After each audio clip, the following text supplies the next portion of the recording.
You ever get that feeling that you're not quite alone, even when there's nobody else in the room? Well, today we're going to dive into a pretty incredible idea from the Bible that there's this hidden spiritual world that's constantly, and I mean constantly, involved in our daily lives. Let's get into it. Seriously, just think about that for a second. What if you're not going through all of life's ups and downs by yourself? What if there's an entire unseen reality that's actually fighting on your behalf? That's the powerful question we're really going to unpack today. All right? So, the first thing we've got to wrap our heads around kind of flips a common idea on its head. The spiritual realm, it isn't some far off, abstract place. No, the perspective here is that it's an active, vibrant reality, totally interwoven with our world right now. So, the idea here is that angels aren't just characters in old stories.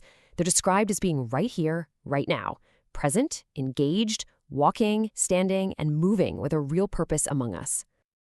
And this verse from Hebrews, man, this is really the anchor for the whole idea.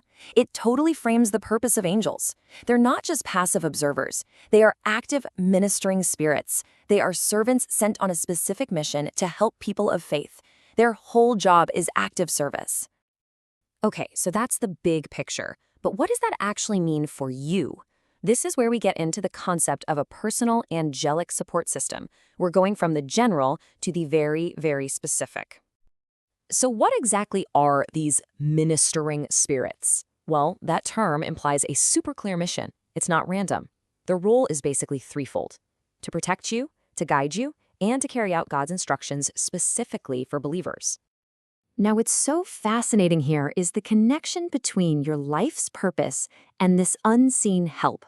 The idea is that your unique destiny, your calling, actually pulls in and activates this assistance.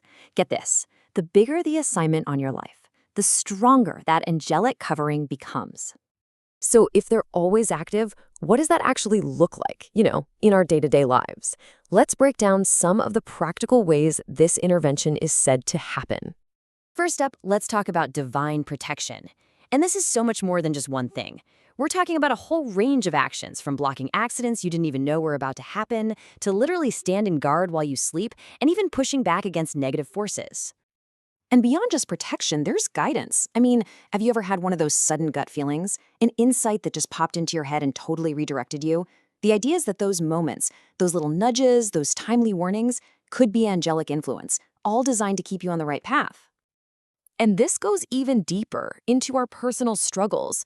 Angelic power is described as being able to step in and help break these persistent, invisible chains. Things like crippling fear, frustrating cycles of delay, or that paralyzing confusion that we just can't seem to shake on our own. But here's the thing, this isn't a one-way street. It's not like you just sit back and watch. The texts emphasize that you have a super active role to play in all this. It's more like a partnership. And this is where things get really wild. There's this incredible cause and effect relationship. The idea is that our actions, things like speaking God's promises out loud, worshiping, or praying, can directly trigger a response in the spiritual realm. It's like we are activating the angels to move on our behalf. This just highlights the incredible power of our words. They're literally framed as a spiritual key.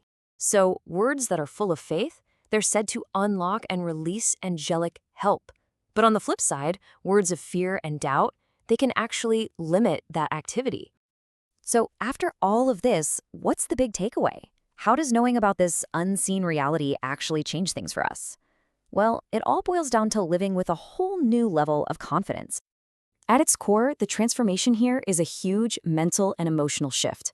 It's about consciously moving away from a mindset of fear and feeling isolated and stepping into a mindset of faith and total assurance, all because you believe you're constantly protected, guided, and never, ever alone. This whole idea brings so much personal comfort.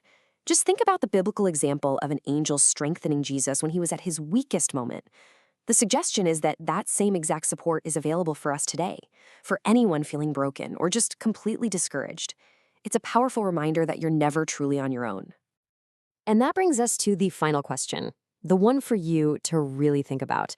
If you were to completely embrace this idea that an unseen world is actively fighting for you, how would that change things? How might it change the way you face challenges tomorrow, or the decisions you make, or just the way you live your life?